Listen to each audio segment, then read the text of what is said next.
See Chia Pets there. GM guys, how are you all doing tonight? Thank you all for joining us on a Friday night. The second I go live here, I notice that my computer battery is down at 13%. So at some point in the near future, I will have to get up and go get a charger. Welcome, though. Thank you all for tuning in.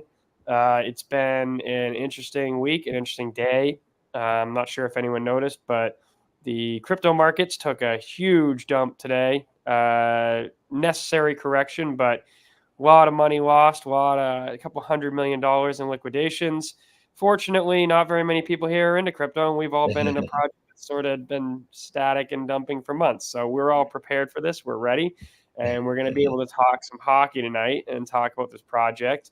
The key parts we want to talk about tonight are going to be the user growth and what we can do for that to happen. We also want to hit on the recent announcement of the community captains program, or alternate captains program, I guess we should say. And finally, we're going to talk a little bit about future upcoming sets and distribution. So without further ado, and then, of course, there will be a wheel tonight. Our community wheel will be a bit smaller because our main wheel is going to be the one that is the prize wheel for Puck Luck. It's going to be a juicy wheel, and definitely excited for King to get. I can't believe that dude won 4 times. He won He had the top 7 finishing entries in the Pick'em, and then the top 3 finishing entries, or 2 finishing entries in the DFS. Admittedly, he entered no one else max entered. So I was glad he won because he paid them, put in the most work. Yeah, he entered the odds worked out the way they should have for the most part. But yeah, good on him. Those people who are able to dominate those types of fantasy contests through whatever edge or leverage or strategy you're using, good on you. I get frustrated. I mean, with some of the OTM fun games, it's what the hell? How am I seeing the same damn names at the top of that board every week? What the hell are they doing that I'm not doing? Dude, it's the truth. I'm right there with you. I've always been decent at DFS and fantasy, but never good enough. That tier. Never been at that top tier, able to really crank out any kind of living at it. But yeah, I mean, good point by Chia. Great day to buy. I bought I opened a long on Pepe this morning. Or yesterday. I opened a long on Pepe yesterday right after the Coinbase announcement. And thankfully I closed it and took a stop loss. I had a stop loss in because I would have got liquidated for $500 today otherwise, which isn't that much, but still would have been a painful liquidation.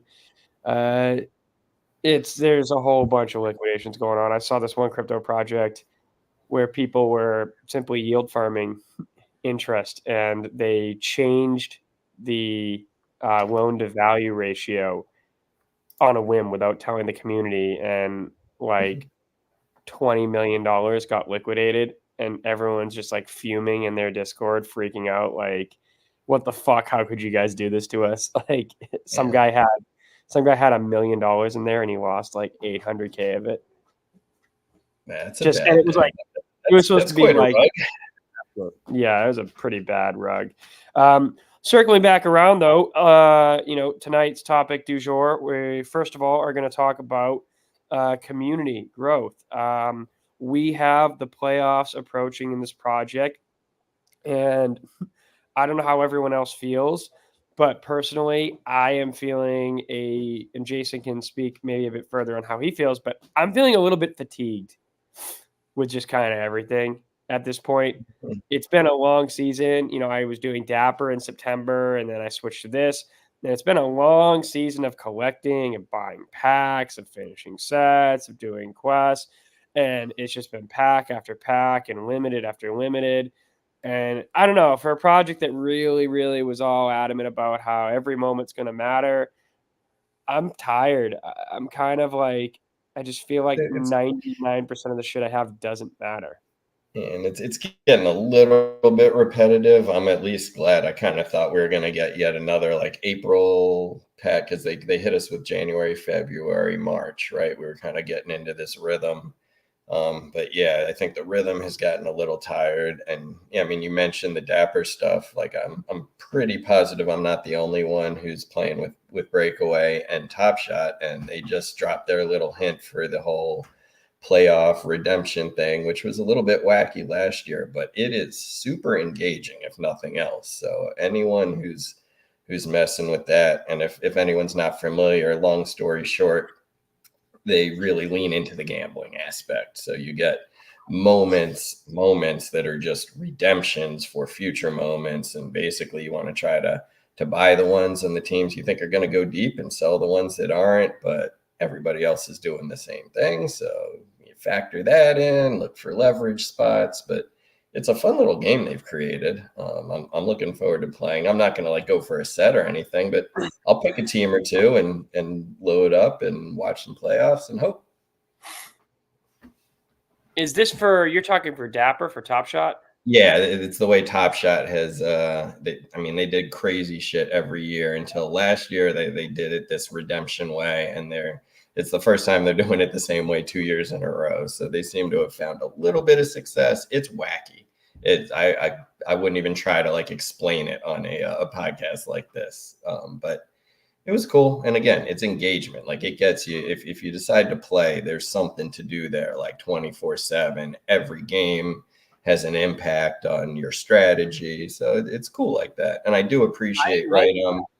Breakaway's given us something, right? I didn't even look at the details yet, but they dropped some sort of a prediction contest thing that I should probably click on. I'm still not in the Discord, so I'm not privy to that. I'll share that link with you so you can get caught up. But yeah, I don't know much. I don't know if anyone in the chat read that closely. It looked like something chance to win some packs by making good predictions. Man, I feel like they do the bare fucking minimum, like to just say they did engagement. Like it's almost like I'm glad we have the community mod leaders. I saw you're sharing it earlier, Cracking. I'm glad we have the community captains program, the alternate captains program, because it's like, I don't know. I feel like they need some help. They have kind of just like, they're like, look, we did engagement today. We posted this. Okay, we'll see everyone in a week. Like, it's like, I don't know. I don't get that vibe. So that was pretty good. I'm glad we have the community captains program. I think that All Inc. was a fantastic choice because he started the Facebook group and he's kind of proven that he's a community leader throughout. You know, Phoenix obviously has the largest collection in the project, and he hosts this podcast with me in the past. So I thought he was a great choice. And I thought Diamond on paper is a great choice because he does the analytics and he's a really involved dude. Admittedly, like I am a little torn because like I thought Diamond kind of wasn't really in the project anymore. So I was a little surprised that they chose him. And I'm hoping that like if he comes back and gets engaged, he'll be super helpful. But if he's like, nah, I'm good and doesn't show up, that's a pretty bad fucking look for Breakaway. I have to hope he's gonna show up, because when he shows up, it's a lot of good stuff. He's a king of engagement. What was I just gonna say? I mean, he who dropped in, yeah, just like Diamond dropping in the Discord makes a little bit of a wave. One of the other Discords, Mr. Digitally Rare, showed up today, making big waves, saying hi. So it's just nice to when you see names that are recognizable, kind of hanging out. But hopefully he stays and hangs out.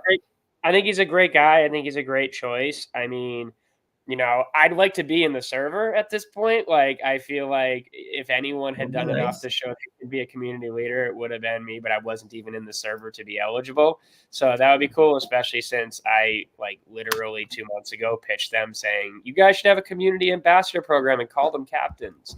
So it was a little bit like, yeah, cool. Where'd you get that idea from? But I'm pleased with the choices. Diamond is. I follow Diamond on X. I have never seen him post very much of anything about NHLBA other than when he went to the All-Star game, or not the All-Star game. He went to the Kraken game. He posted a tweet about that, but he's end-to-end tweets about Flow, and he's a Flow blockchain analyst. So we'll see how it goes. In theory, I think he would be a good fit. I hope he takes up the mantle. I hope he takes up the baton and runs with it, because if he doesn't, like, I don't know, it's like someone, like, it's just kind of embarrassing if he like blows, like he gets picked for mod. It's like, I nah, I'm good. I want to see some. I don't know if you've seen what he's put together. I want to say it's Flipside. Do I have the platform right? It looks like an open analytics platform on the internet. I know nothing about it other than the couple of links from him that I've clicked on, and create some dashboards and some cool shit there. I'm wondering, hoping that there might be some avenue there where it can do some cool stuff with Breakaway, just to kind of expand it a little bit outside the ecosystem. I know that is one thing. Someone was mentioning in chat, like, and I'll get the language wrong, but the custodial wallets and stuff. Where with Breakaway, we're still very, very, very much in their ecosystem, as are most, like, Dapper's that way, but to a lesser extent. And I think they've been taking steps to make it so you can send your Top Shot or your All Day Moments to other wallets on other blockchains, but Well, Breakaway that's a really good segue into one of the key reasons. I have to grab my charger, guys. Yeah, we gotcha. That's a really good segue into one of the big things that I think this project needs to grow its user base. And I was, coincidentally, I was talking a lot about this in DMs earlier today with one of the community members, Lassimo, and it's the lack of custody we have. It's the custodial wallets, the lack of wallet, like the fact that we don't control, the fact that we have no access to like do anything with our wallets is like kind of a big problem with scaling this project, because it makes everything super centralized and makes it really hard for this project to plug in with any third-party like sites or apps. You can't really use any sniper tools for people who want to be speculators. You can't do the most important thing they don't have, which is fucking deposits. And I don't really understand entirely why there is so much hesitance for user custody of our wallets, because, I mean, maybe you can play devil's advocate or not, but like, I don't really get it, because the only explanation I ever got was really like that they're scared of people like basically listing shit on other marketplaces. Like, they're just basically scared of people transacting and not getting royalties. Like, I don't know. I think that's a pretty bad reason not to give people custody. Yeah, that seems like a very short-sighted reason. You'll whatever you might lose on some royalties there, I think you will gain 10, 50, 100-fold in just expanding your reach and allowing or creating an ecosystem where more people will play. But who knows? Just a theory. That's exactly what I was thinking. It's like, yeah, you might, you're going to lose some sales if people are able to list on some other marketplace, but if you grow your user base like even 3x, you're going to get a whole lot more revenue and sales. Like, if you want to take Dapper and Top Shot as the example, by this point in Top Shot's lifetime, they had blown up. Like, they started in like late summer, early fall, and of 2020, and by late January, early February, they were starting to blow up, and then they blew up in February. So similar timeline to when this one started. This one started like a month or so later, but this is around the time. And look, it's the same fucking market cycle. Like, Bitcoin was blowing up. Like, all of the pieces were aligned for NHL Breakaway to blow up, and that's one of the reasons I thought it was a good project to dive into, because I love hockey, and I was thought like, oh, this is the right kind of vibe. And I don't mean to be vulgar tonight a little bit, but like, I feel like they're just kind of standing around with their dicks in their hands doing nothing. Like, I don't know what the fuck is going on. Like, where there's like the Ducks packs. Okay, cool. There's some banner ads at like games on the screen, on the big screen, but like, Where are the More. players like tweeting about this stuff? Where are like the consistent engagement and the community stuff? Why is this such an intentionally like slowly drawn out thing? Like if they're gonna release this many packs and this many moments, why not like do something to grow? I mean, I'm a meme coin trader a lot of times because I just like the idea of like I see projects every day like create a Twitter and go from 0 to like 1,000 fucking active holders and users in the span of like 24 hours. Um, and Yeah, and hey, so how about some more like in real, like, I mean, who was it? Les got to go to the All-Star game. A few other people didn't. Your family member went. Like, yeah, especially right now, like when there's only like what, I don't know, let's say 300 on the high end of really engaged users. Hey, I wouldn't even say 300. any kind of little in real life thing, like every single one of us actually has a legit shot of winning that thing. Like if we're playing with 3,000 or 10,000 users, it's a lot crappier chance. But yeah, if there's anything else they can throw for the couple hundred of us who are still sticking around, um, that would be cool. I mean, I see Les All Link. That dude's got a picture with like 95% of the active NHLers. He's out there hitting the streets. But yeah, we need Breakaway to catch He was up. a great pick for that role. Yeah, and that's the thing is it's like, you know, the issues that plagued Dapper were not the ability to acquire users. Their issues were they failed to deliver on like everything they promised they were going to do. And they, frankly speaking, just got greedy and were like, well, we have all these new users, so let's flood the shit out of them with market moments.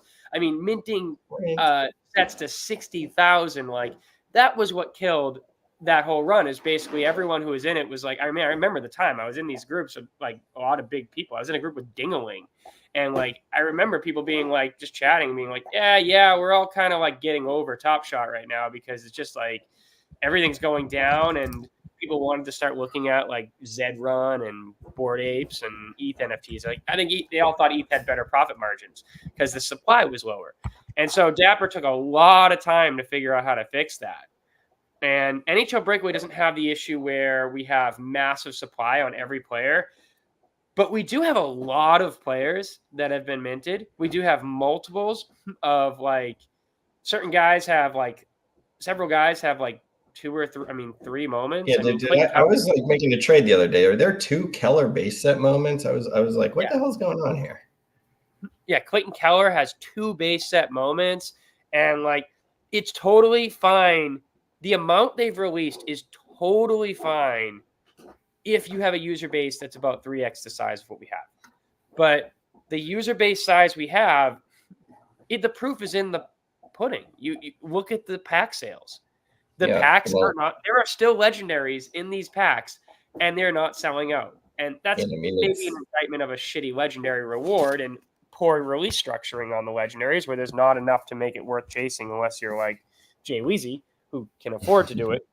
But I don't know, man. I think that we all want to be patient, but if you follow Web3 and you're involved really a lot in a lot of projects and you see what works and what fails, this is not a patient space. This is a space that will be patient for like projects that are delivering and that they feel connected to. But I don't feel super connected to NHL Breakaway. I feel connected to the community, but for this, I just feel like a customer. Like I just feel like, they're gonna dip into the piggy bank again and sell me more packs, but I don't feel any sort of connection to the community, to the project, to the community. I 100% do. Obviously, I put in all the work. And I'm thinking while you're talking too, right? One thing that's everyone's feeling a little burnout from the packs. Yeah, you can see that they're not selling super fast or at all. Like too much FOMO is bad, but like we have zero FOMO. Like when's the last time there was a pack drop that you were like worried about getting packs for?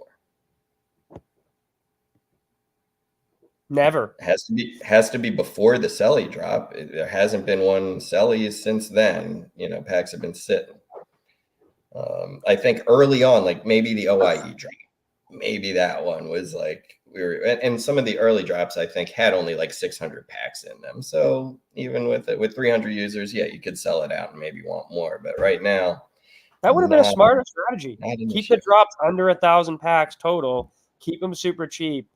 Like, you have to create FOMO. Like, that is your job as a company selling NFTs, is you have to create demand. You can't just like be like, we're the NHL and we're sweet and people will come. Like, no, if you build it, they will not come. If you have to go out there and actively fucking grab a megaphone and say, everybody come here, you're gonna make money. Like, that's about it. Like, I don't mean to reduce it to that because I enjoy collecting, I enjoy moments. I really don't mean it like that.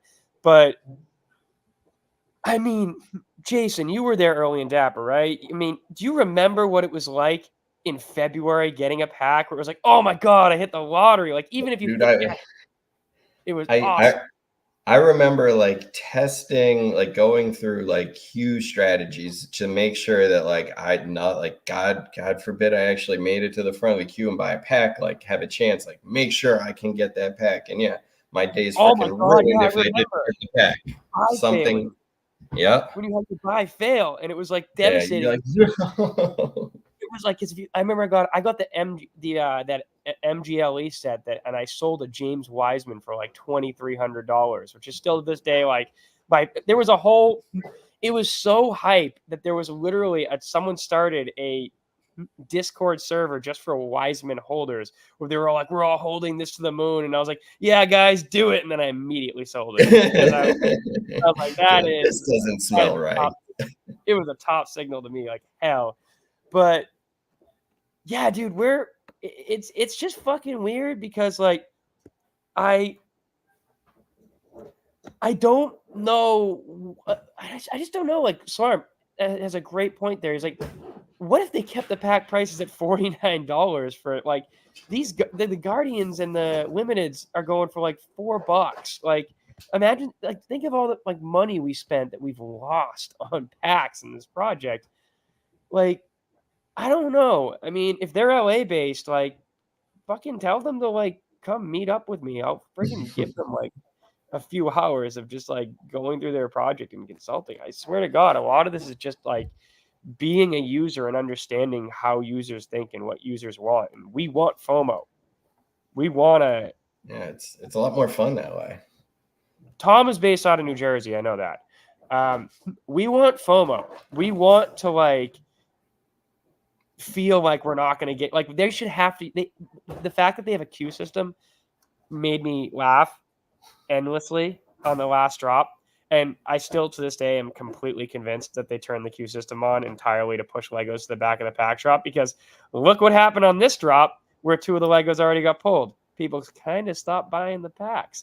But if none of those Legos have been pulled, I bet we'd still be seeing Light the Lamp packs get sold. So, you know, it's...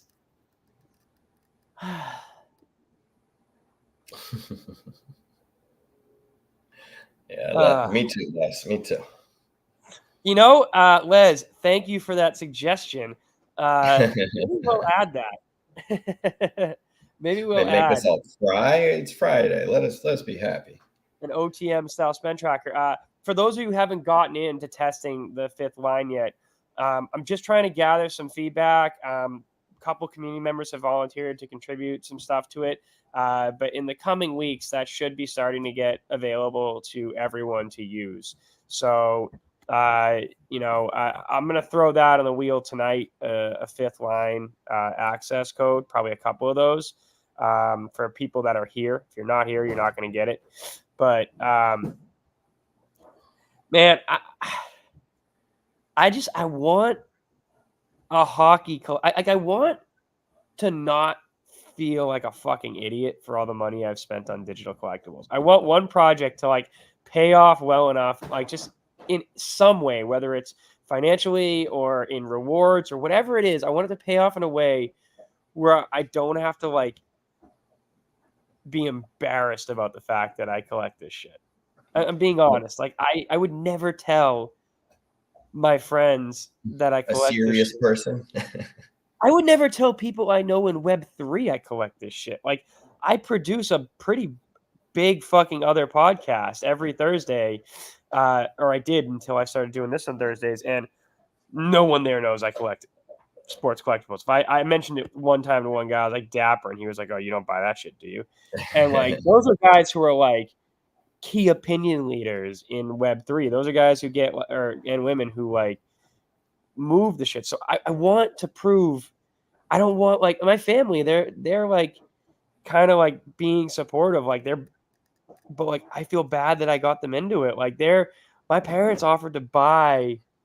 My mom wanted to do a full making the mark set because I told her that the reward was going to be like a Crosby, and I told her it was valuable. And she's like, "Do you think it's worth it?" I was like, "Yeah." I was like, "She's like, okay, well, should we buy them?" I was like, I'll just trade you them." And I didn't. And then I was like, "Wait, I don't want to get shit." So I was like, "Okay, I'll sell you them. Just make me a fair offer." And they offered me $5,000 for a full Man, making the mark set, McDavid and an Ovi. But I'm like, I everybody wins haven't that done deal. the deal yet because I can't rationalize charging my own family for a project that I'm embarrassed to collect. Right, that you think may not ever, they might not see that again. Yeah, like they're I mean, I don't know. Like I post in the server sometimes, like looking for buyers or whatever it is, like selling a bunch. A lot of times, like I do that not because I'm like sitting here. I'm clearly not actively trying to like dump everything. Look at the marketplace. I have less than 100 listings at any given moment, and that's with a lot of cores listed or like random shit for a while.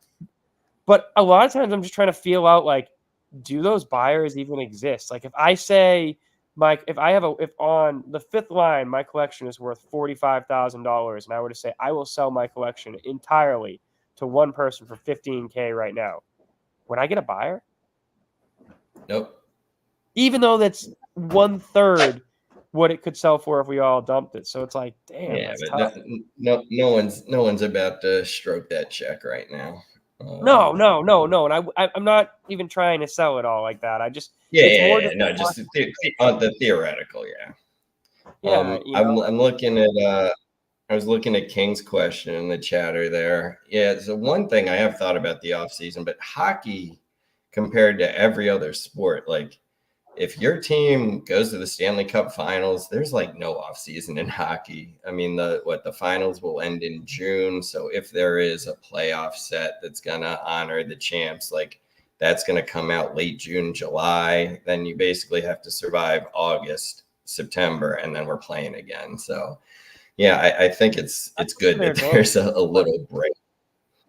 That's a good Like point to their advantage. football, yeah, all day has it the hardest. Granted, they had a horrible series, but I mean, the football season, like, look how many months football is being played versus not. It's tricky. I, Hockey is I not like that. Hockey, all day, they're yeah, but playing all the year. dude, all day has the advantage of that's an NFL sponsored collectible project. Like the fact that all day is such a disaster is 110% an indictment of the people running all day. Like Yeah, you could it's pretty an much operational. take the packs and just take like have your kid just draw each player and then write and spell their name and stick those in the packs, and those packs would still sell for all day because NFL is like the ultimate gambling sport in America. So all day is Top Shot is doing good things with Fast Break. All day is a fucking disaster. I don't expect all day to. I expect the NFL to release another NFT project with some other company. Like, I don't think they're going to just stick with Dapper. I think they're going to do like something else in addition to all day because I don't think the NFL is super bad. But this isn't an all day focused podcast. Tangent. But yeah. Well, before we get off or back onto breakaway and the things we're supposed to talk about here, did you see 11 people put in $75,000 or more bids for the Wemby #1? 11 people out there are prepared to spend at least $75,000 on that. Legendary #1 or his debut? Legendary. It's the someone help me out. What is it? I think it's the. Is it the hardware? I don't know. It's a legendary #1, obviously #1. His jersey's #1. I don't know how I'm drawing a blank. Obviously, I'm not exactly swimming in the $75,000 moment water, so I'm not paying that close attention. Yeah, it's a 1 out of 1. Wait, it's a 1 out of Oh, right. 1 or It's the ultimate. That's right. So Top Shot's doing ultimate moments for I think like the top 6 rookies this year, something like that. oh, it's an It's like six ultimate. to ten people are getting one of one. So this is the one of one. Those are people who had a lot of money in crypto and are like, "Fuck it, I'm spending it on this shit." I can't imagine those guys are making that kind of. I mean, I was in the VIP chat. Those guys aren't really making that much money from and Top Shot, so they must No, be making money. they're making money from real jobs or other hustles. But yeah, I mean, that's a lot of people, and this is round one of the bidding. 75 gets you in the door. Now round two will happen in a couple days. Blind bid for the winner. Man, that project, I always give Roham credit for Dapper being really good at onboarding people, and they did it. They did a lot of things right early on, and they also were just kind of right place, right time. Hmm. But they have They ridden, got a little high on their own supply, and shit went yeah, sideways. We'll see if they but can they've right the ridden ship. on the wave of just gambling addicts and degens for so long. It's impressive, and I just would love to see NHL Breakaway even lean into that a little bit. Peter brings up a point here because this has been a point of a lot of contention. We cannot have tons of whales. Many small fish should be the target, and I have to say, like, you want to have a lot of small fish, but like I'm gonna be honest, like I've watched hundreds of NFT projects. I've been involved in them. I've spent 7 figures or more overall on NFTs the last like 3 or 4 years combined. And we need high-end buyers. Like that's the thing that that's what gets attention. Like I am I'm gonna try. I'm probably gonna trade my girlfriend for that Gretzky 99 she pulled because I was like, hey, I'll give you the pieces for the Gretzky signature for that 99. You should watch your phrasing on that. It kind of sounded like you're human trafficking your girlfriend there, but it's all good.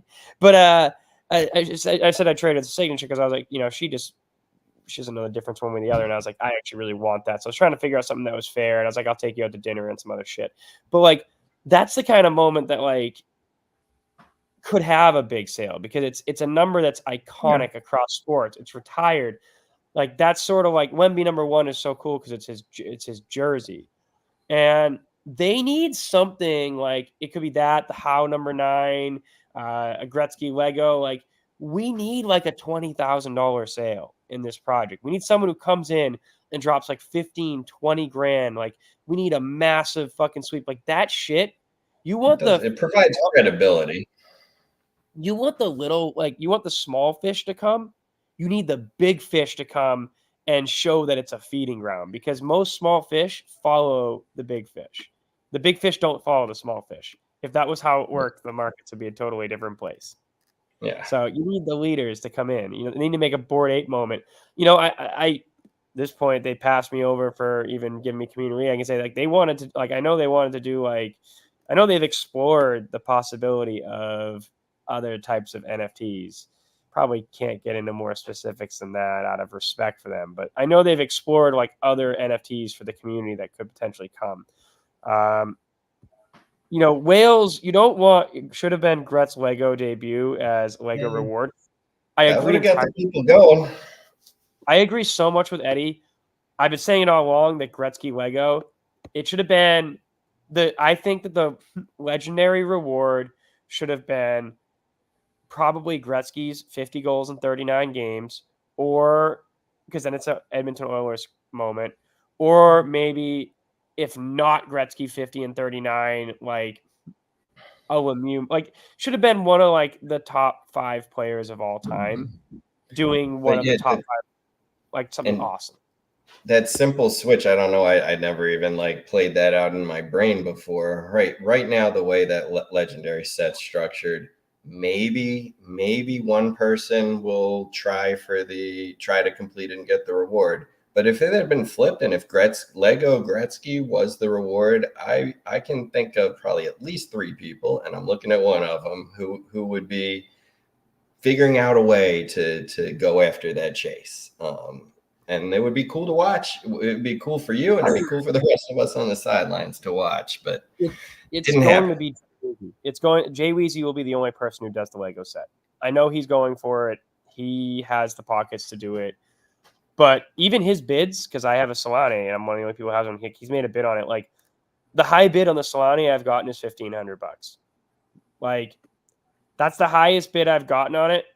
I could list it right now for probably like $2,000, and I would say it's most likely not going to sell. I mean, one's So been sitting for 3 for what, almost a week, and it's not selling. So 2 isn't a far cry from that.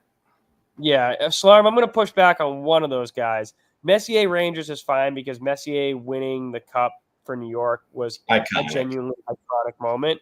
Having said that, of course, like he's an iconic Oilers player, but him winning the cup for New York sort of really defined his legacy away from Gretzky. So that one, but Gretzky Oilers and Bork not on the Bruins. Like there was here's a very simple moment. Ready? Bork set the record for most assists ever with one team out of any player as a Bruin. Do that instead of his cup. There you go. Like he has no one in history of hockey has had more assists with one team than Ray Bork. It's an easy moment. He's the highest scoring defenseman in NHL history. Do that moment where Ray Bork became the highest scoring defenseman in NHL history. That would be like Bobby Clark was just like, I swear to God, it's just like the Hows are like, he's our friend. We put him all there.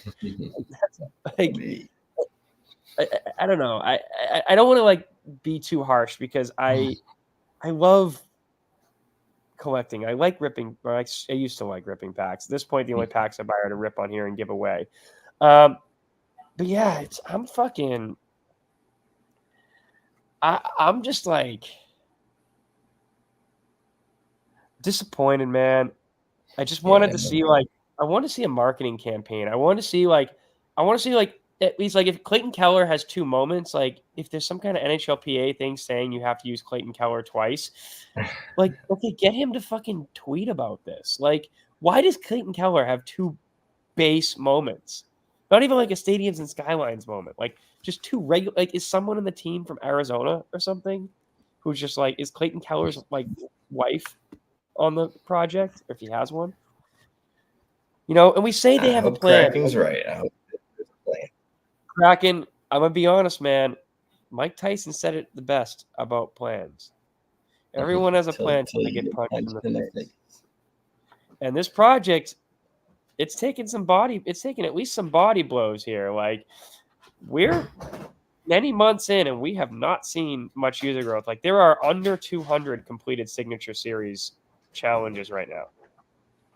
Like that's probably going to finish under 200. I haven't done mine yet, so like that's one more you can add. And if I trade for the Gretzky 99, I guess my girlfriend might do the Gretzky signature. I know that I'm not doing it, but like I don't want to do it. But if she wants to do it, it's her choice. I don't give a shit. Most likely they forgot they had Keller in the original base set. Oh, that if you forgot that you had something in a set this early in a project, it's a bad sign. Fire someone. Are we talking about Eddie's question? Are they considered in beta? Because I think technically anyone can go sign up and join. Are there beta warnings?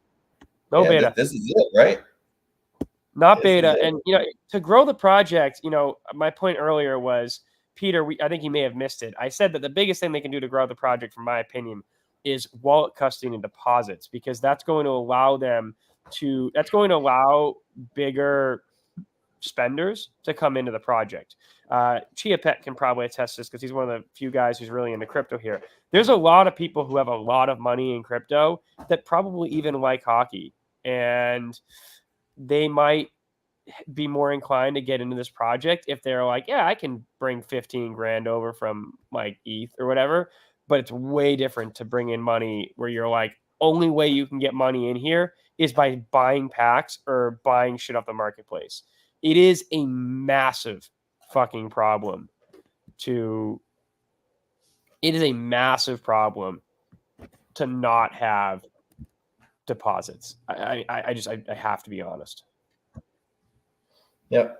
Yeah. I mean, at least they got the withdrawal for Canada, right? So hopefully that means, they were prioritizing that just to even the score, and maybe deposits are right behind, but Kraken, you're right. Yeah, I guess we are still beta. What did deposits are I so know. fucking.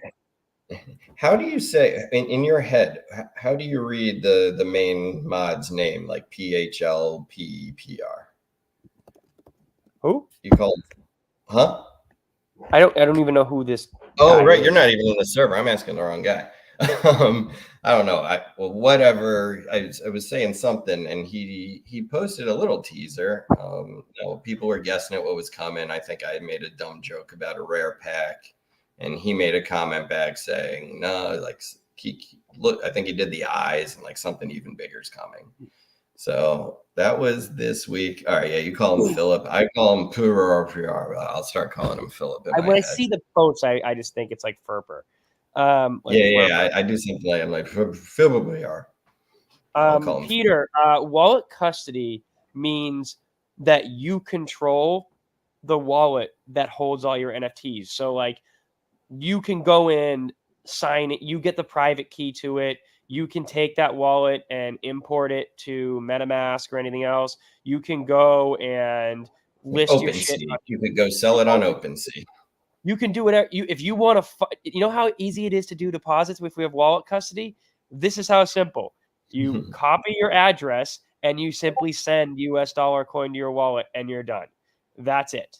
We could fund all of our own wallets and MoonPay would become completely fucking irrelevant if we had wallet custody because unless you want to purchase with a credit card, and even if you want to purchase with a credit card, it would still probably be cheaper.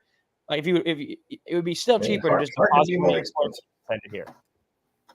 Like they should be integrated. Like I don't know, building on Polygon, fine. Like I guess it wasn't super forward thinking because Coinbase is way better as far as onboarding because it provides the ability for people to like purchase shit. Like Dapper did that right. Dapper said we're going to work with Coinbase, and when you wanted to buy crypto, you went straight to Coinbase's site and you could buy the crypto through Coinbase and get it straight deposited. But that's because they work with Circle. Now, OpenSea, that's not going to happen. And how I know that's going to happen, not going to happen, is if you look at the smart contracts for these moments, they actually have OpenSea explicitly blacklisted in them. It is the only, it says like blacklist marketplace OpenSea. So they very clearly don't want you listing this on OpenSea because OpenSea allows you to customize royalties. You can say, I'm giving no royalties to a project. And they definitely don't want to lose that juicy, cut of, 200 of us paying the VIG. So wallet custody is probably like, I think because it represents so many other things that can be done. Like wallet custody would enable deposits. It would enable us to at least see if there are bigger spenders out there lurking, waiting to like jump in. There's other things that can streamline it, like allowing bigger trades, allowing people to trade directly with users so they feel a little safer using the trade lounge, allowing sweeping, like even just fucking a faster marketplace experience where you can just cart like 10 items and fucking check out. Like that would be cool. Like if I'm going to pay this stupid fucking MoonPay fee, at least let me cart like 10 cores so I can just pay one fee on those 10 cores instead of paying 25 cents for a $2 or 50 cents for a $2 core. Be a nice middle ground. Yeah, like these are all features that a project who has someone on the team that is an actual user and collector, like a genuine NFT collector and user, would probably know to do. And that's one of the things I think that impedes them from growing is maybe I'm alone in this, and I'm not in the server that much, but nonetheless, I still pay attention when I can to like what people say. I don't feel a strong connection between the community and the project. It feels like they make the stuff, we buy the stuff, but they're not one of us. And that's why the community alternate captains is a good move because that says now, like, we all love All Inc. Like, he's great. It's awesome he's involved in there. We all like Phoenix. I mean, he doesn't like me all the time, but we all like him, and I like him, and I'm glad he's in that role, and yeah, he's good at this. Yeah, I've been banned from the main server since October. I originally, if anyone doesn't know, I got banned because I called Panthro Joe a pussy and got silenced for a day. And then I was annoyed with Cosmic, and I sent a DM to Modmail saying, "Can you guys get Can you guys get a moderator who actually knows shit about hockey and does engagement?" And the next day, she banned me and said it was because I had an alternate Discord account I used to bypass her rule, which was like not even true. And she had tried to accuse me of that before, because I got muted once and I left the server and came back and the mute was lifted. And I was like, no, you just did it. You did a temporary mute. Like, that's just how it is. Like, I didn't do it intentionally. So it is what it is. Like, then I went and I started the penalty box and I built this because I still wanted to engage with the community. I really like a lot of the community members. Sometimes people don't like me, but I try to I like everyone here. I like this project. If nothing else, like I'm pretty sure everyone who's messing around with this project is like over the age of 13. It is mind-boggling, numbing, frustrating. Like I like to get a little bit colorful in my language, but even when I'm not, it's like, man, I can't type anything in this freaking server. Everything's Oh blocked. my Like, God, just the censorship. like we're on the internet, right? Everybody is 2 clicks away from seeing the worst things imaginable. Like, what are we protecting ourselves from? We can't say shit, ass. Like, I don't get it. Anyway, that's my soapbox. Dude, it's so true, man. Like the amount of words that are banned, and that's the word profit is banned. Like, I used to spell profit like Jesus was a prophet or whatever. With the ph. Like they banned the word profit. Like, there's so many random fucking words banned, and I don't know. I remember like day one, when you guys, because you guys all don't know this, but Penalty Box started as just like a server for like me, Jason, Consorta, and a couple of other guys with bigger accounts, where we just wanted to kind of like degen shit together. Like, I was doing little breaks with each other and stuff. And like the only rule I put was like, don't be racist and treat people like adults. They'll behave like adults. Treat people like kids. They behave like kids. BA treats us like children in that server. I don't like that. Don't Like, love that. I don't know. It's hockey, man. It's like the sport, like the king of Oh yeah, I chirping is didn't even think about that. Yeah, beyond the fact we're on the internet and you can watch anything doing anything to another thing anytime you want. But yeah, like hockey is not like, have you been to a hockey game? Like, you're gonna hear some shit in the stands at a hockey game. It's like, Did anyone see the video I posted from my seats last night? I literally shouted "fuck you" to Kadri like 3 times when he was stealing by us. and that is highly appropriate when you're sitting on the glass at a hockey game. The usher might tell you, hey, there's a kid, but you can at least get 2 or 3 in before you get told to be quiet.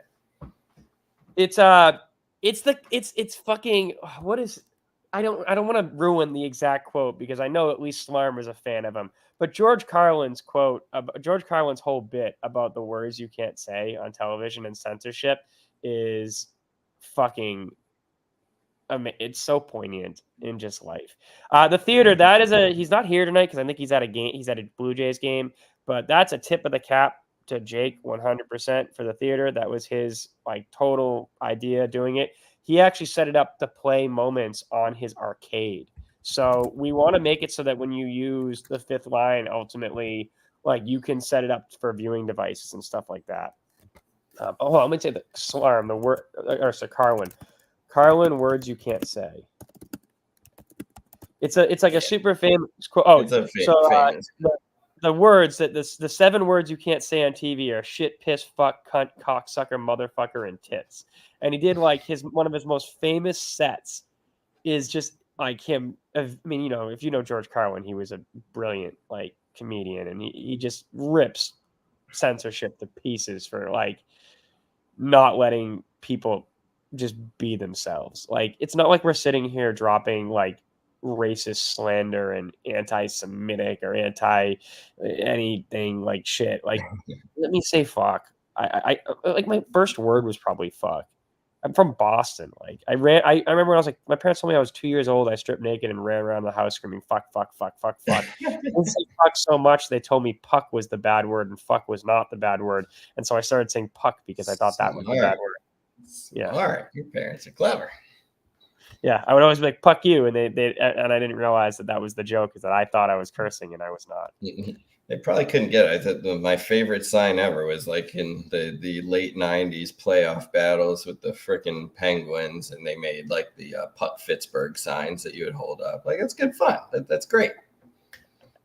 And like that, like the team passed those out, and that was okay. Nobody had a conniption. It was funny. We got it. Puck Pittsburgh. Like, everyone was on board. That's funny, but I'm also just laughing at the fucking joke Slime wrote in there. I've heard that one before. It still made me laugh. I don't know why. But just seeing it written. Carlin was he was who he was for a reason. That dude had some brilliant lines. He was a fucking genius. Yeah, the problem is with official groups, people don't know where to draw the line. It's best to have family friendly. The thing is, like, you want to have family friendly in the official chat, but like, even just like, I hate to give them more fucking ideas at this point, but like, have a gated section of the server. Discord lets you do that. Adults, be like, hey, this section of the server, we let people be themselves. NSFW.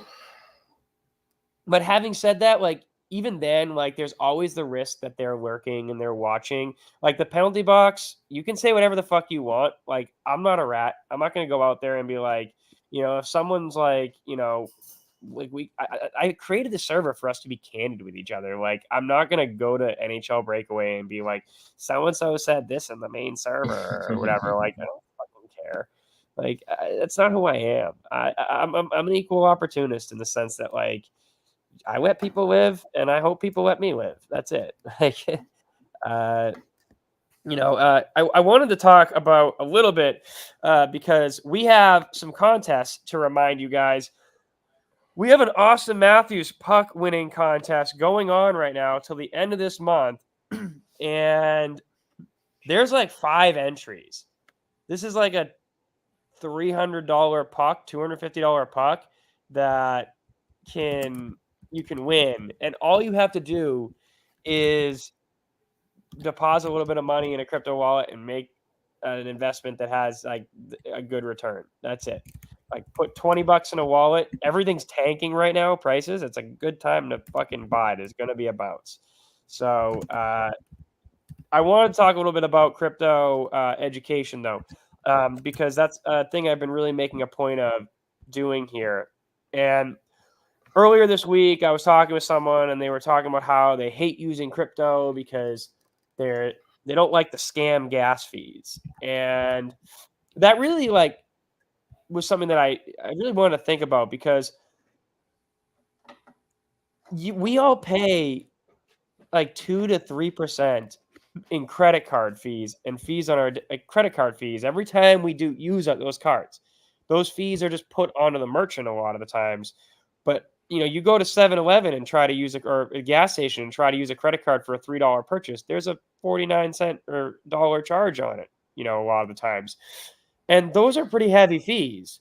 And on the other hand, crypto, like, especially the way it works, like with Base, which I've been promoting a lot, they're going to enable it where you can go to a store, and if you buy using crypto, you'll pay like 1 penny in fees. Imagine the savings for small businesses across the world if they don't have to pay 2.5 to 3% of their entire revenue to like Visa and Stripe and Clover and all these other companies, if they just pay like a penny in every transaction. Yeah, transaction fees are everywhere. So, like, I want to be very clear that, like, crypto's not a scam. Crypto is full of scammers, but so is the world. Guess what? So is fucking everything. Yeah. How many? Do you have a cell phone? How many on a daily basis? How many calls, texts, emails come into your phone that are 100% scams? Definitely 2 or 3 or 4, like in that range. Probably from every method. They're hitting you from every angle there is. Gas fee. Yeah, gas fees. But that's why I want to educate. So Ticketmaster does. Fuck Ticketmaster. Gas fees fluctuate but they don't fluctuate ridiculously every second. That's just wrong. Gas fees fluctuate if you're transacting on the base layer 1 of Ethereum. Yeah, they're going to have fluctuations anywhere between like 50 cents to $5 in a given moment, depending on how many people are trying to transact. And I'm going to use this visualizer here to show you guys so you can see what transactions look like, because this will help. Winamp? But that's on Ethereum main layer. On Ethereum, if you use Base, which is a layer 2 built on Ethereum, then your transactions are going to fluctuate every second, but it might fluctuate from like a penny to 8 cents. Oh no, I'm paying 8 cents for a transaction. That's like if it's getting really heavily trafficked. And like, yeah, let's not even get into fucking tickets to concerts. I bought a ticket to go to a festival 2 weeks ago with Rosemary, and the ticket was $600 and the fees were $400. I paid $400 in fees to buy a ticket That's off a fucking crazy. like, and if that was a blockchain based ticket, I would have paid 25 cents in a gas fee, and that's it, nothing else. And so I'm going to share what's called this website called TX Street. This is a site that is a visualizer for how gas works, because I think this will help you guys maybe understand, who aren't that educated with crypto, how it works. On the left here, you have Ethereum. This is actual real transactions going on Ethereum and Bitcoin. And it's little South Park characters loading into a bus, and you can see that the difference of the median transaction fee on Ethereum right now is $2 with 18 transactions pending. Bitcoin runs a block basically every 15 minutes, so Bitcoin piles in a whole lot more people in each transaction. Median fee on Bitcoin is $6, and this is not even a layer 2. This is layer 1. Ethereum's $2 to transact on right now, but you can see there it says 25 Gwei. Gwei is the individual unit of Ethereum that is measured in. Sat is the individual unit of Bitcoin. I think there's 1 million sats per Bitcoin or 1 billion sats per Bitcoin or something like that. And so the way you just need to understand this is when you see gas is really high, it's because a bunch of people are trying to do a transaction on Ethereum all at once. And you'll see that number, like 17 Gwei, go up to like 50 to 100 Gwei. And that's when gas will go really high. That's why you transact on a layer 2. Then if it's at 100 Gwei, you're paying $1. It's still not that big of a deal. So this is a site I use if you're ever going to do any kind of transaction on Ethereum.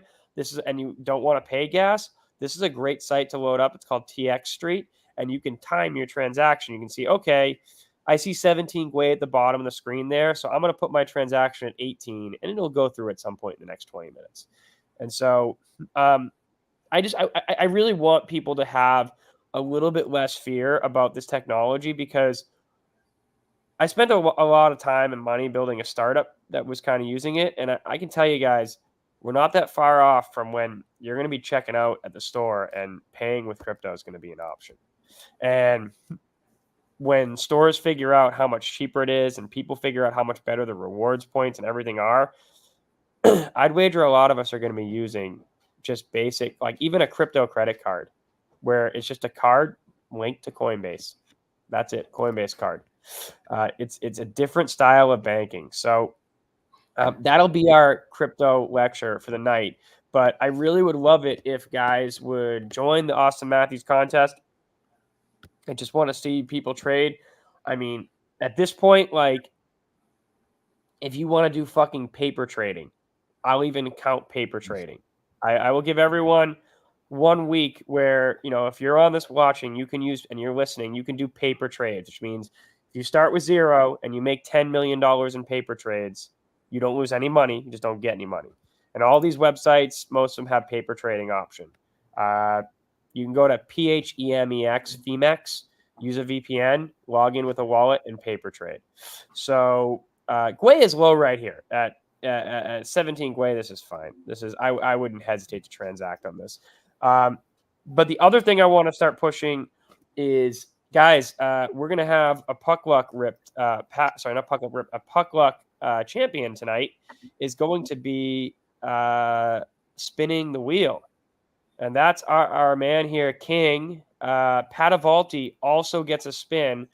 I don't know if Padavalti is here. So if Padavalti is not here, I will do the spin for him because the spins I want those spins to be tonight. We've got a pretty juicy wheel for you. I stand to lose potentially like 5 times more money than than the contest took in. So definitely, there's going to be another contest coming up for probably the Sunday slate of games, a pick'em, because it was a Friday episode and I didn't really have the ability to get a contest up today. Need some But time. we're probably gonna have a contest up for the next slate of games I can. So either tomorrow morning or Sunday. I would highly recommend entering, like even just like one entry, because I am not gonna leave you guys out to fucking dry. I want to give shit away, and I'm basically gonna give away as much as I take in. This is a totally break even or lose thing. So we were talking about Eddie Dunks. That's a good point. Actually, I think it was DZ or Dougie, one of the two of them, was talking about doing playoff fantasy. I definitely want to do some playoff fantasy stuff. I don't know if we're going to do a playoff fantasy league or if we're just going to do like some fantasy contests. I'm going to figure that out like this weekend. It's just something I got to put together. If people are interested in a playoff fantasy league, I haven't done one before for hockey, but I'm down. Maybe we do some kind of pool or something like that. Jason, you and I, we can powwow on this, and maybe tomorrow we can figure out some playoff stuff. I've never messed with any kind of playoff fantasy hockey, but considering it doesn't look like the Caps are going to make it, I'm down to try to do something to give myself a reason to get vested in the playoffs. Yeah, I mean, playoff bracket challenge seems like a no-brainer. I mean, Yeah. I'll do a dope wheel. We'll do it like, I don't know, what's a good entry fee for that? Like $5, enter a bracket, or $3, something like that. Allow people up to like 3 brackets or something, and they have to pick each winner and the number of games they win. I'll handle all the tracking and everything like that, and then that's a nice prize pool. And then I'll throw moments and cash and other NFTs and all sorts of shit on the wheel. We can have 16 teams in a blind hat and draw to 16 people. Whoever wins a cup wins. We can do that too. We can get it Yeah, all so going. we could have like a fucking. We could call it the playoff casino. We could have like, we can post. This is why I love that you guys show up for this, because we can talk with you guys live. Like we can post like 3 or 4 different contests. It can be a choose your own adventure for this playoffs. You guys are going to see the wheel. This is a wheel that we only took in $47 for this contest. So like this wheel is, I stacked this fucking wheel, and there's going to be 5 spins on it. 4 for King. Actually, we did 2 contests, so we took in like maybe like $70 total. But we got, or not even 70, like 60. So we have King and Padavalti are going to be spinning that wheel. I also have some packs for you guys tonight. And then there's some packs on the wheel too, obviously. Sweet. Yeah. So rip something since feel like we've all stopped ripping. I was gonna say, Jason, you might if someone wins the packs tonight, I'll pay for them, but you're gonna have to buy them because I'm maxed out on packs. I can handle that. Not a problem. So I'm on the bracket site already. No, we don't have anything set up yet, Eddie. We'll have something set up. We're gonna set some stuff up, but Jason and I have to sort of game plan for this. It's been I'm a little under the weather. It's been a hectic for me. Yeah, I'm falling asleep, but I'm hanging in there. I forgot. Yeah, so PAX, I got a few bucks. I don't think anyone's gonna get it because this one's really hard. But if anyone knows what TV show this shirt is referencing, I'll buy you a Ice Nation fandom pack off the marketplace, and then you can rip what's the dude that's going for fucking $40 right now? A Fiala. You can rip a Fiala and have a more expensive fandom than most of the rares. But no one's going to get it, so it'll be fun watching shitty guesses while Tom gets the wheel going. Yeah, BA's doing a bracket challenge for a couple pack wins. I'm going to do a bracket challenge. I'm going to throw some fucking dope rewards up there. I promise, guys. Like, you're going to see the wheel that we got going tonight. put some good shit on it. I'm gonna give him I'm gonna put you. I'm gonna take the wheel off the stage and let you go so people can see your shirt. I'm going full screen here. I That feel looks like like a cool show. I feel like this is the best chance. If you're familiar with the show, you might recognize that one. The rest of them are really tough. Really Is it like tough. fucking Degrassi? No. Is it Freaks and Geeks? Daria. Oh man, I like the Daria reference though. Bring Daria back. Not Freaks and Geeks, but that would be a great shirt. That was a good shirt. Actually, this shirt, it looks like it should be a Freaks and Geeks shirt, but it is not. But I feel like the shows kind of have some. No, yeah, like the window thing. Hannah Montana. Well, I'm gonna let the guesses go for another minute before I drop a clue. Community. That was a good show. It's a great show. I love that show. But no. I'm trying to. Jason, sit up. You're also leaning back. Jason, sit up. Get your whole shirt in the frame. Give the guys. I mean, the thing is, even if you see it, like, I don't think it's tough, man. This is like everything on here is a deep, deep pull. Yeah, no Chia Pet cheating, no reverse image search. Man, I like the guess, Jason. How many like TV show T-shirts do you have? So like 6 months ago, I used to go to Nordstrom Rack and load up on T-shirts, and I was on the internet. I was like, fuck that, I'm gonna get a bunch of T-shirts with a bunch of like random ass inside things and see if anyone on the street is ever like, yo, is that? And it happens every once in a while. I know what to put on a wheel if you ever win a pick'em is a puck luck is you're gonna get a I'm putting a T-shirt on there. I'll pick out something. Is it like Kids in the Hall? No, it's let's do a not giveaway clue. It's an English show, I want to say, British, somewhere on the other side of the pond is where it's from and based. Is it is it it's a great show. Fuck, I'm thinking of the name because I think I know what show it is. Because did they do an American remake of it? I don't know if they did a remake. They do wind up in America a little bit. Hey, Cracking hits it. All right, Cracking, I'm buying you an Ice Nation pack. Well done. Did you reverse image search it? Sex Education. Okay, that was the other one I was thinking of. That has Gillian Anderson. That was going to be my giveaway clue. I was going to say X-Files or Gillian Anderson or something. Skins was my guess. Panther or Joe. I was thinking of Skins because that was also a really good show. I thought they remade Skins into an American show. Maybe they didn't. But yeah, Sex Education, pretty good show.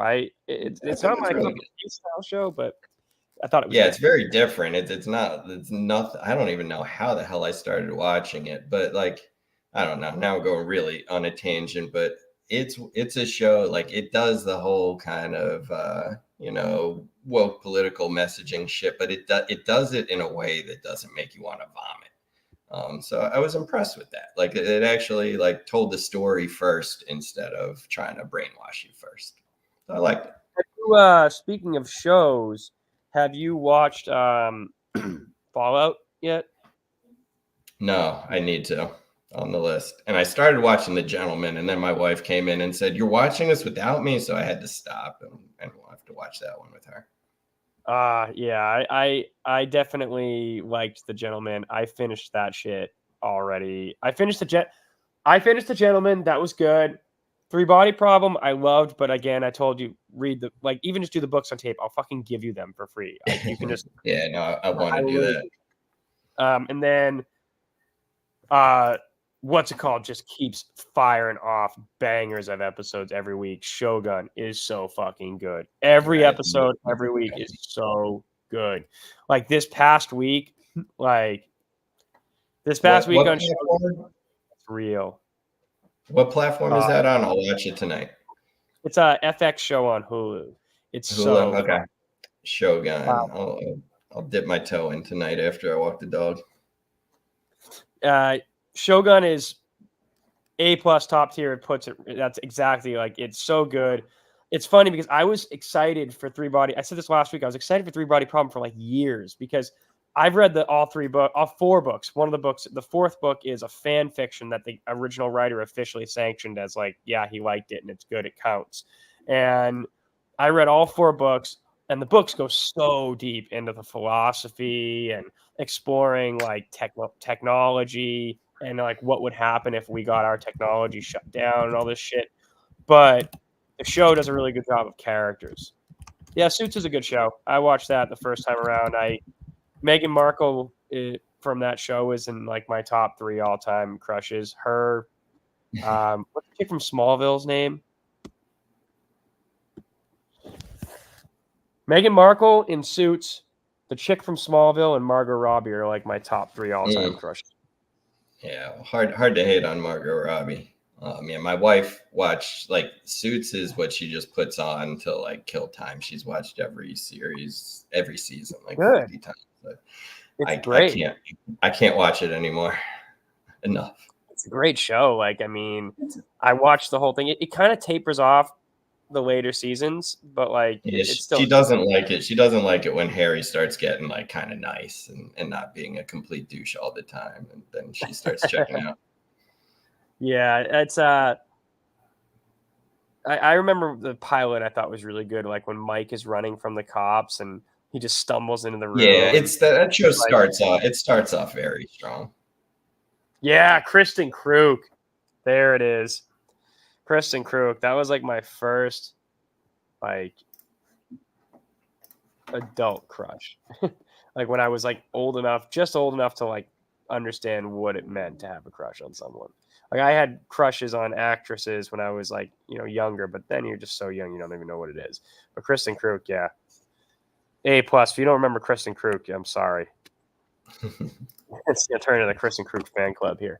All right, so I have some packs for you guys tonight. I have 5 packs, so I'm going to be doing those. I'm going to give them away.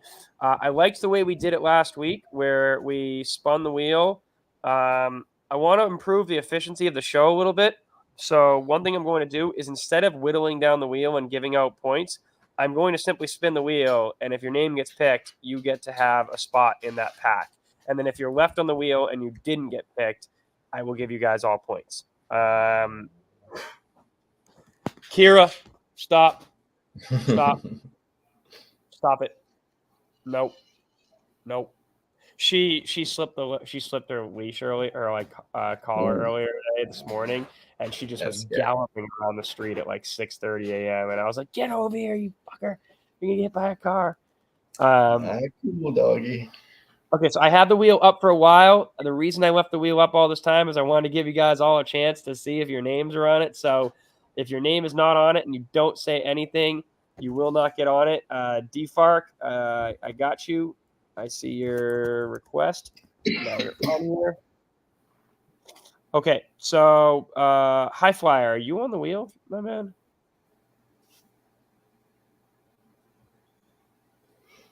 By some other name. Yeah. Look at that. I caught it for you, man. High Flyer. I saw you were missing. All right. If anyone else is not on here, DZ, I got you, didn't I, or did I not? No, DZ's not on here. DZ, you got to salute the message, man. Remind me. All right. And then we have our Smegma champions. Our Bo Nose gets 2 of those. I think Goodmeister I think Goodmeister Smegmadom is up. The other one is Brimes. Whether he's here or not, he gets 2 slots.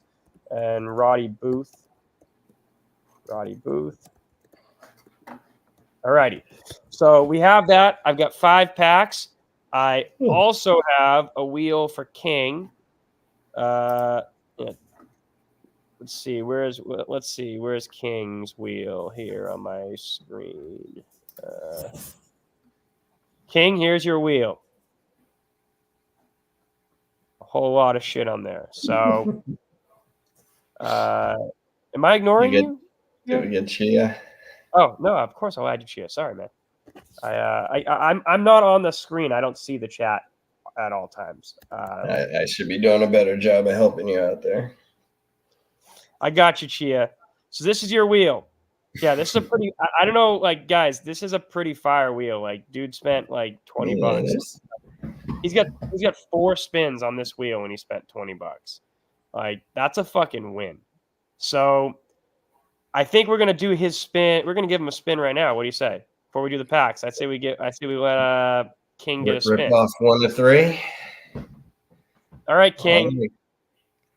All right, Dark. I got you. Dark and Peter B. Peter B. Welcome to Dark. All right, I got you guys. Good luck on spin number 1. What's the choice prize? Is Epic the best prize on the board? So we got a $25 core bundle, 25,000 XP, Smegma roll plus 25 puck bucks, which are just good towards contests. An Epic Giroux, 3 base packs, the Jason core package, $25 core bundles on here. I meant to remove that one. $35 core bundle, 35 puck bucks, 25,000 XP, Charlie McAvoy rare, $50 in suite, 25 core bundle, Light the Lamp pack, Adam Fantilli rare, another 25,000 XP, 25 sweet balance, a $40 core bundle, a Jack Eichel rare, 3 base packs again, $25 core bundle again, $55 core bundle, 25,000 XP, an Igor Shesterkin rare, a $30 limited bundle. Let me take this $20. Actually, sorry, I remember why I put the extras in there because we combined the 2 wheels.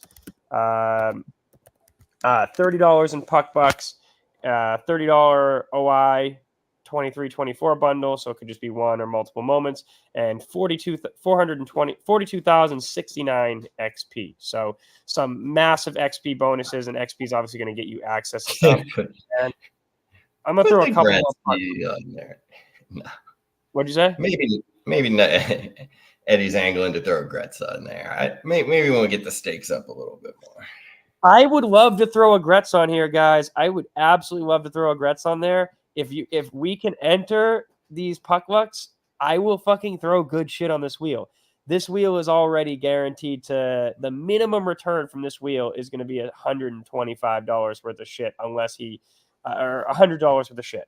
Because if you hit all XPs, I'll give you an extra spin. The XPs are going to come in other stuff. So, this is King and Padavalti. So, because they won the puck luck contest. The first 4 spins are King because Padavalti came in last place in his contest. So he's got the last spin, but he does get a spin for getting last place. Ennis Baker is going to get a free spot in our monthly wheel, the losers wheel. But Padavalti got a spot in this wheel. So here we go, King. Here's your first spin. Let's see what you hit. Good luck, brother. Yeah, I mean, it's nice to spin a wheel where nothing like completely sucks. 3 base pack. Hey, Eichel rare. That's a solid start. And he's already, with that 1 rare, gotten back more than he spent. There you go. There it is. 1 spin. So let me just make this note down here. So, boom. Eichel rare, already a hit. Remove. Spin number 2. What's it gonna be? Ooh, the big bundle. $55 core bundle. That's going to be a bundle of miscellaneous cores that are worth $55. It's not just going to be all floor shit. I will put stuff in there that's actually worth like that you can actually sell for $2. Yeah. If I put like a shitty guy in there, I'm going to count him as like $1 or 50 cents. Like, I'm not going to count. King's happy anyway. Sounds like the man needs some cores. So maybe you can help him out by thinning out some of the crap you don't even want anyway. Fill in the gaps. Guys, this contest, to be clear, it was $1 to enter this contest. It was $1 minimum. Like, King is making out like a bandit. There's going to be another one of these coming up this weekend. I want more people than King just to win. I love you, King, but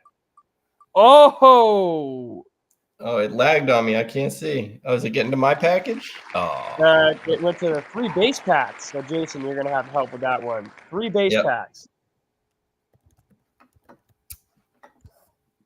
So King has now won an Eichel Rare $55 worth of cores and 3 base packs. What are we at right now in value? $110 worth of shit? Something like that. Yep. I'm going All right. shopping for 3 base packs right now. King's last spin here.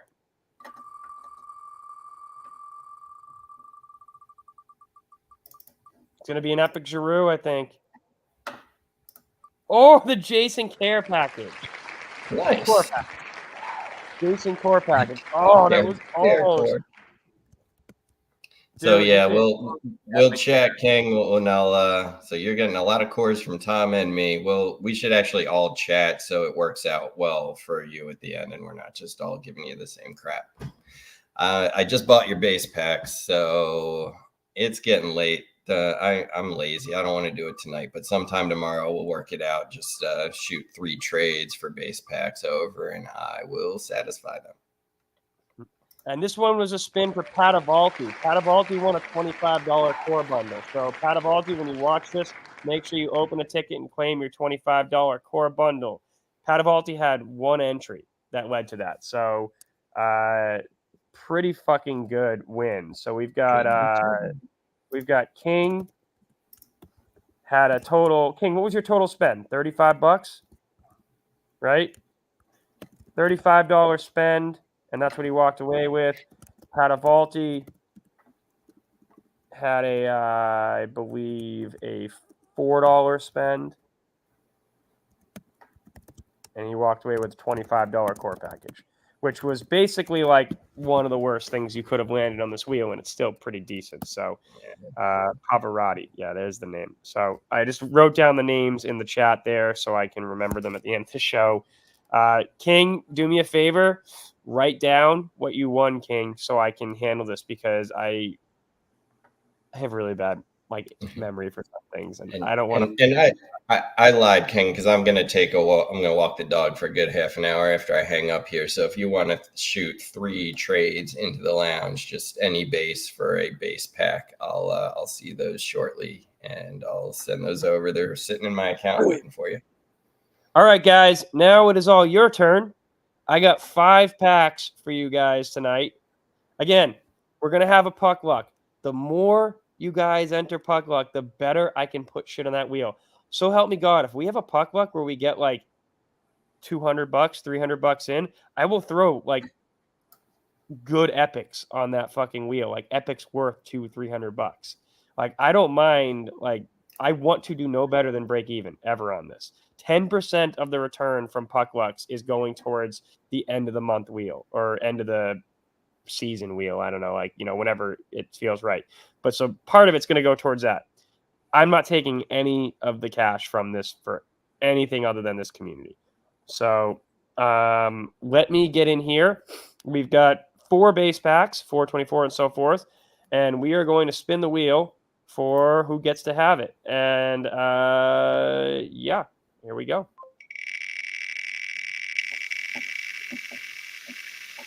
Puck Luck is our channel in the Discord, so congratulations to Rymal, you've got yourself a slot in this next pack. Peter, Puck Luck is our channel in the Discord where we are running contests, probably going to be 2 or 3 a week.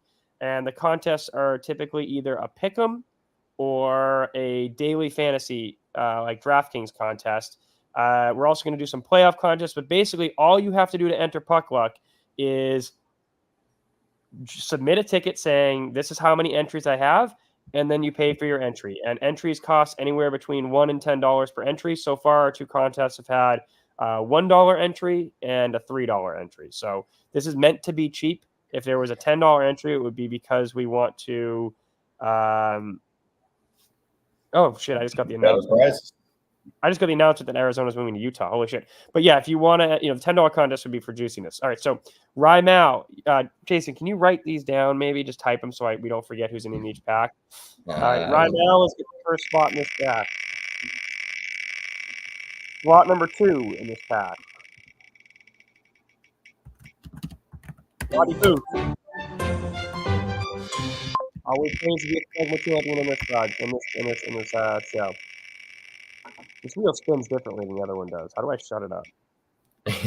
Where's the mute button? And DZ. All righty. So we got Roddy Booth, we got DZ, and we got Rymal in this pack. Hopefully, if you guys were here last week, you know the drill of how this goes. You guys throw a throw a number 0 to 9 down in the chat, and throw a serial number 0 to 9 down in the chat here, and that will determine whoever gets closest to that will get that player. So I'll pick for Roddy Booth because I don't think he's here tonight. DZ and Rymal, throw a serial. So sorry, Peter, this is just for DZ, Rymal, and Roddy Booth. All right, so 5 for Rymal, 1 for DZ, and I'll give Roddy Booth my lucky number 9. Let's see what we fucking get here in this pack. Here we go. All righty. Switch the share so we can see. Yep, there we go. Yep, I'm on it. All right, here we go. I cannot silence this pack opening, unfortunately. Are we going to see some rainbow? Man, I don't even know what that looks like. I have to think about it. I always want to do like that anyway, so fuck it.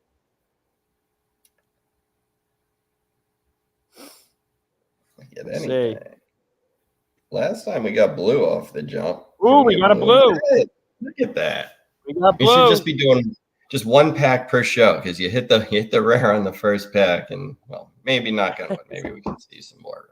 Yeah, we'll see what that rare is. If it's a fucking Crosby or something, I might. Moment one. This is Rymal.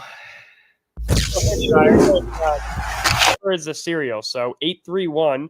So it ends in 1. So Rymal has Rymal hit this. If Rymal hits again, he'll have his choice. But right now, Rymal is guaranteed a Hishire from this pack. Di Giuseppe, a 2. So Rymal could take Di Giuseppe if he prefers it. Otherwise, that'll go to DZ or Roddy Booth. And let's see what the rare is. Big money. Here we go. Come on, someone good. Come on, someone good. Oh, jeez. Wait. Beecher. 190. Okay, you know what? They beat your jersey number with a 0 next to it. So, Rymal, you were the closest to all 3. Rymal has his pick of the 3. DZ, you have second choice. And then the last one will go to Roddy Booth. So, Rymal, what's your choice? Who do you want? You want Johnny Beecher? You want Johnny Beecher, or do you want Nico Hisshire or Philip Giuseppe? Di Giuseppe. All right, so I'm going to assume he's taking Beecher. DZ. Oh, DZ, if you had 1. My apologies. DZ had 1. I apologies. DZ, thank you for being... Guys, I'm not perfect here. DZ has 1, so DZ, you have your choice. Rymal, you have second choice. Sorry, guys, I'm not perfect. DZ going Beecher. I'm assuming you want the Beecher? Almost back. All right, DZ won a Beecher. Rymal, I'm assuming you want the Nico Hisshire. And Roddy Booth, you won yourself a Philip Di Giuseppe. Rymal, when you submit your claim, Rymal, you're going to get 3,000 points with that Hisshire. And Roddy Booth, you're going to get 3,000 points with the Di Giuseppe. So both you guys are going to get 3,000 points. DZ, you have lots of points and you got a rare. So that one's on. You just got a rare. All right, next pack. Here we go. Pack number 2. And here we go over the wheel. Let's see who's getting in this pack. I turned off the annoying music. Thank you. Our man Les, All Ink. All Ink is in on this pack. All righty, All Ink is in on this pack. Who else? He's getting free packs from Sweet. He's getting free packs from the penalty box. He's just highlights raining down on him. Right Mao. So we've got All Ink, Right Mao. All Ink, Right Mao, and this wheel spins interestingly to me. Oh, yeah, did it just All Ink, Right Mao, and CRB. All Ink, Right Mao, and CRB. So All Ink, Right Mao, and CRB. Throw down a serial number 0 through 9 in the chat. First come, first serve. If no one throws down a serial number, I will randomly assign them. And so All Ink, All Ink, CRB, and who was the other one? CRB, all in. All link, right meow. Right meow. Right Mao. All right, right Mao. So we've got 1, 5, and 8. Here we go. Here we go, fellas. All right, we got a new pack to open. Share this tab. Let's go. Hey, here. Hold on a second. My dog is chewing through her harness. 1 second. Stop. You've already broken one harness. Stop it. Stay. There you go. Nope. Don't try to lunge out of the crate.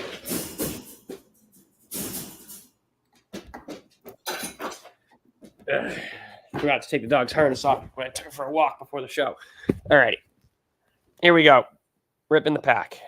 I'm hopefully sharing.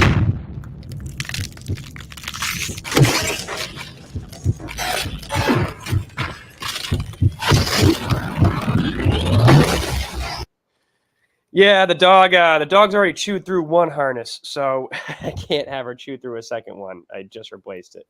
All right, here we go.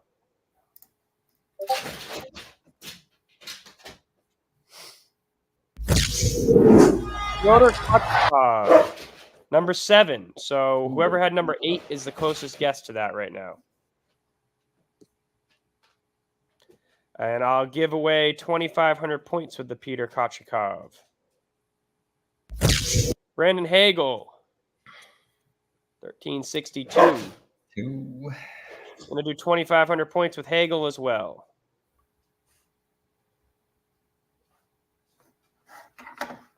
Oh, man, Charlie Coyle, 2. I'm going to do 5,000 points with Charlie Coyle because I fucking love the Bruins. So whoever gets Charlie Coyle is getting $5,000 in points.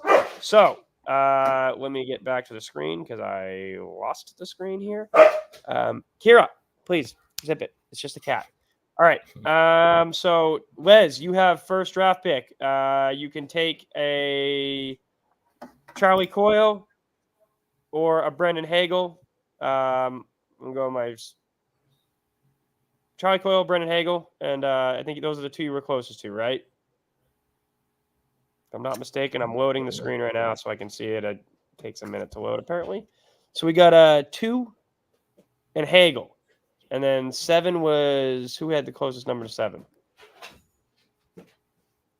So Chris, CRB, you got number 7, so you got 2,500 points along with a, you got 2,500 points and Peter Kochikov. And then Les has the choice between Charlie Coyle or Brendan Hagel. And right now we'll get the balance the 2. All righty. So make sure you guys open your tickets. Make sure you open your tickets. Both you guys claim your moment and your 2,500 points. We got 3 more packs to go.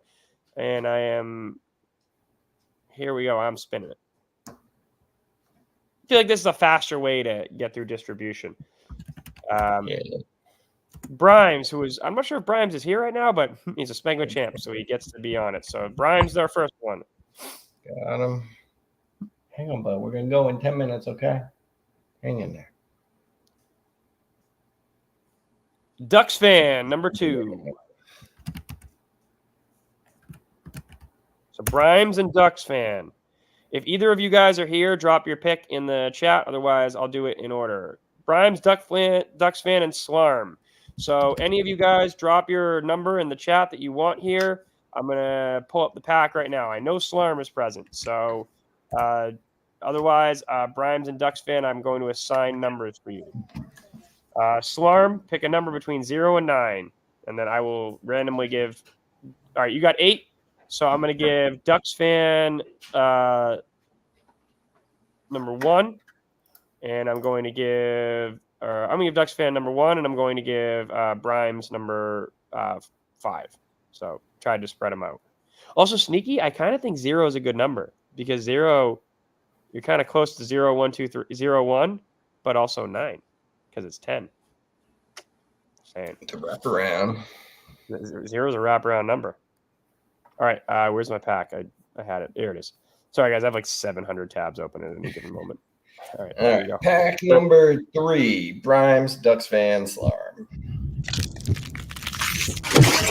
We see gold here.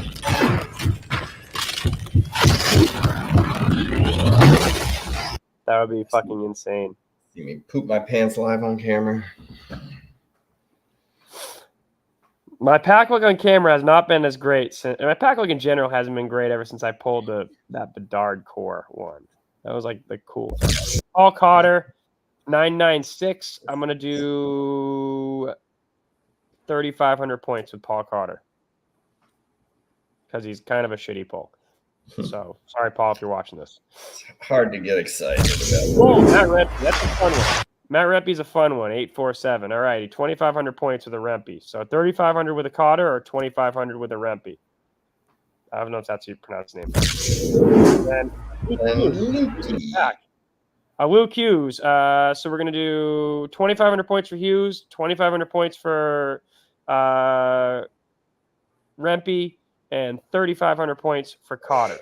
The order of picks, because I'm gonna get to the serials right now, because you have to go to your account to see the serials after you viewed them, and I didn't read them quickly enough, is Hughes ended in a 4, so the closest for Hughes was 7 is Rempe, so Slarm, you get the Rempe.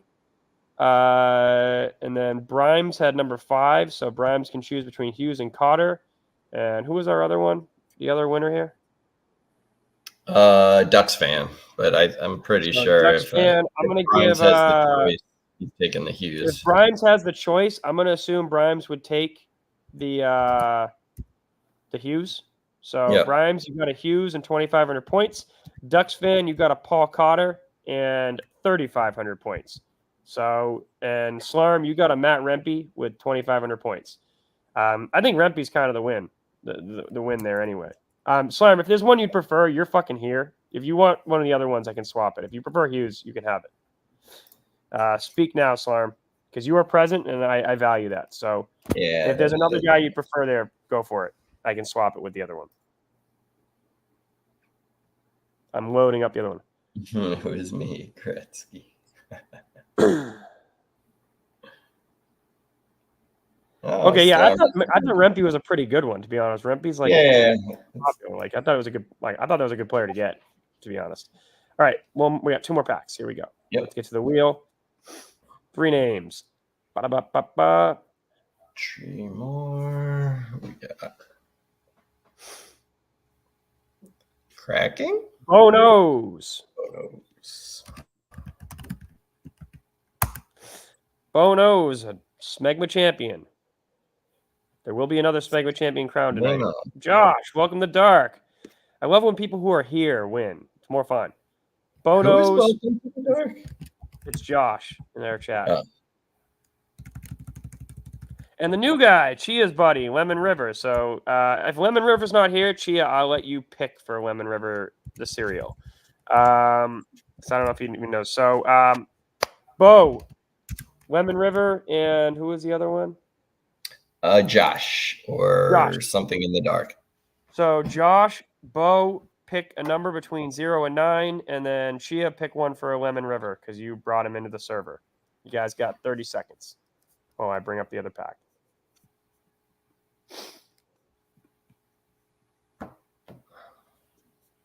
I don't see numbers getting chosen, hopefully. All right, Bo's got 5. I don't know if Josh is still here. Josh, all right, great. Josh is here. Josh has 3. I'm going to give Chia 2. Chia 2. All right. Chia's hoping for that number 1. All right, here we go. Go big or go home.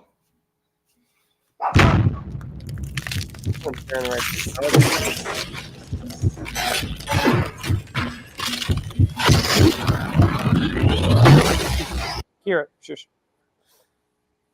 Oh, we got a limited. Hey, all right. Dude, I know. And I saw the color. Not all fours. I thought for a second that was a legendary. I'm not gonna lie. Like, if you look back at I'll look back at the video. My eyes was like, shit. All right, here we go. So someone got some. Hopefully a buy field. All right, we got a that ends in a 1. So that one's gonna go to the Lemon River. He wants it. I think Topo Chico is a pretty good name, so I'm going to do 3,000 points with Topo Chico. 3,000 points with Topo Chico. Luke Hughes. Jesus, I really could have used these Luke Hughes. We got number 2. So whoever had 2 got a Luke Hughes. So Luke is lovely. Luke I is think that like was Chia. So Luke is Luke a Hughes, $3 2,500. bill. Yep, 2,500 points for Luke Hughes. Come on, Byfield. And Come on, the Quentin. limited. Come on, Quentin. Oh, Byfield! I haven't. That's 3. a hit, Congratulations. man. Oh, That's this was a a hit. painful one. I needed that Byfield for my set. Oh, man. Josh hit it on the number. I Josh. assume. All right. Josh, open your ticket. You can claim your Byfield. I may try to work out a trade with you for that Byfield because I actually need one for my set. But that's a nice fucking hit. Yeah, that's a nice hit. That's a $20 moment right there. 20 plus. 25, yeah. So Byfield for Josh. Chia, you got the choice. He can choose. I'm assuming he wants the Luke Hughes, and then the other one will go to Bo. Bo's got himself a. What was the first guy even fucking pulled in this pack? Torpachenko. Topo Chico won 3,000 points, 2,500 points in Luke Hughes, and a Byfield. You don't get any points for that one because it's a. Yeah, you win. You won. Damn it. Oh, man. I need a buy. I could finish my Light the Lamp set now. It figures. I've ripped 30 Light the Lamp packs and they know. 50 They're like, here, packs. slide him a Byfield now, and it's not his. The one time I pull the fucking Byfield, oh, man. Damn it. Oh. We'll figure something out, Josh. You can keep it if you want it to. All right. Last pack. Jason. Me? You get a spot. Spin again. I don't need a spot. That's not fair. I think I was just reading everyone who hit the salute, and I think I reflexively hit the salute. I usually don't, but I just did. Ryan Lee, all righty, the man. All right, guys, you know what happens if Ryan Lee's opening a pack, right? You know what's going to be in the second pack. I swear to God, it can't. I don't know. I mean, Ryan Lee's in this pack. He's probably not even like any pack Ryan Lee touches has a legendary in it. So, Bo knows again. Smegma champion pays to be a Smeg, and it pays to be opening a pack that you share with Ryan Lee because we all know what that means. And Stoker. So we got Stoker, Bo, and Ryan Lee, and 69. well. God bless whoever is in a pack with Ryan Lee. I kind of wish I was in this one because this might be the first legendary pack I get. Yeah, any of you guys want to sell your spot? I might buy that spot from you. I take back me passing up my wheel hit. All right, I don't think anyone other than Bo is here, so Bo, you get first choice on number.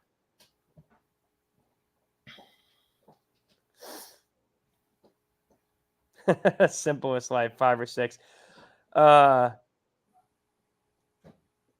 Yeah, I guess I'm going to have to pay a Gretz for a Byfield.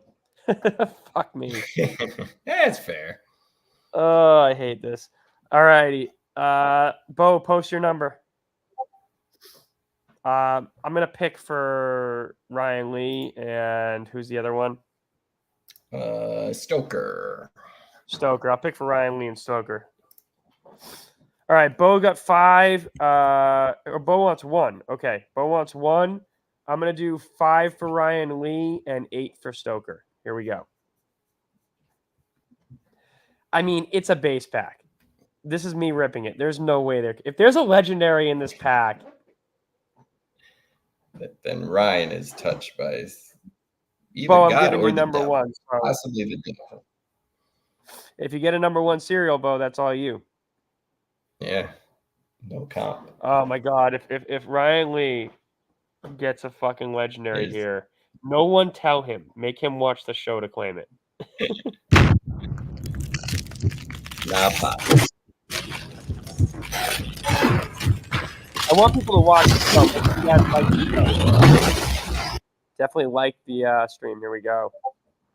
Oh, I saw the color. Gonna be back-to-back Byfields. Dude, I saw the color for a second again. Now I was like, you got to stop dreaming about the Legos, man. They're on the brain.